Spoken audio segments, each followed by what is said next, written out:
Now, ahead of the Pakistani Prime Minister Imran Khan's arrival in the United States, a top US official has called the arrest of the 26/11 Mumbai terror attack mastermind Hafiz Saeed as nothing more than window dressing.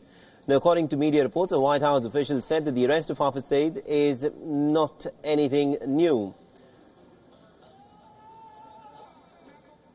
It also went on to reiterate, we have been looking for sustained and concrete steps, not just window dressing. Now, WION earlier had reported that the day of Hafiz Saeed's arrest, that this arrest is nothing more than a smokescreen, an attempt by the Imran Khan government to show its intent in cracking down on terror before the Pakistani Prime Minister's maiden trip to the United States. Now, the United Nations designated terrorist Hafiz Saeed has been arrested for a 7th time since 2001, starting with the attack on the Indian Parliament back in 2001. The Lahore High Court had recently given a clean chit to Hafiz Saeed in a terror financing case, citing lack of evidence, and also, in fact, had rapped the Pakistani anti-terror department for harassing the Jamaat-ud-Dawa chief.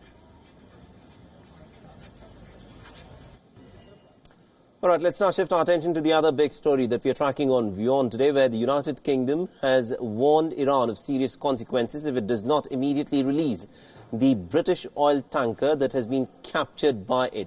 Now, Iran, remember, has seized one British tanker and also had stopped another one in the Strait of Hormuz, according to Iran's Islamic Revolutionary Guard Corps, citing violation of international regulations. Now, as per the latest reports, the tanker is now anchored off Iran's Bandar Abbas port. Now, the diplomatic crisis over Iran's tit-for-tat action has assumed very significant proportions. The Iranian forces had captured the British-flagged Steno Impero, announcing the move 2 weeks after the British Navy had seized an Iranian tanker in Gibraltar. The Steno Impero is no longer under the control of the crew and remains unaccountable.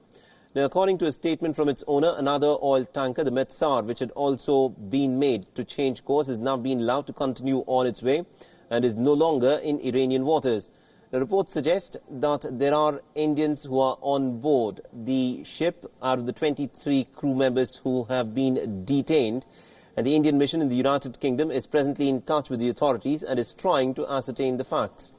The British Foreign Secretary, Jeremy Hunt, attended a high-level meet at 10 Downing Street in the wee hours of the morning earlier today to decide on Britain's next course of action.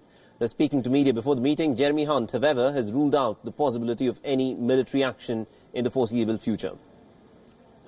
We're not looking at military options. We're looking at a diplomatic way to resolve the situation. But we are very clear that it must be resolved. Freedom of navigation in the Gulf is absolutely essential.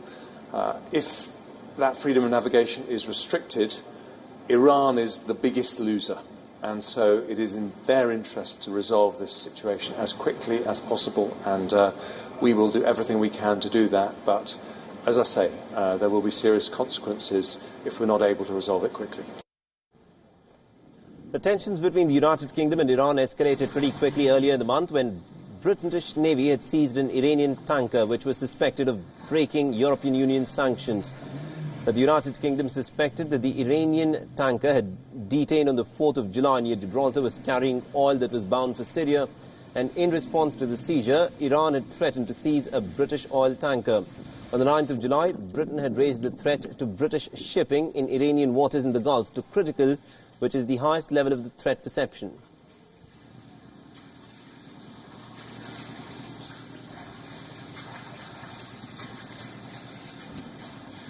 We also earlier spoke with our West Asia Bureau Chief Dan Lipagani in terms of what is unfolding in the Strait of Hormuz, and this is what he had to say.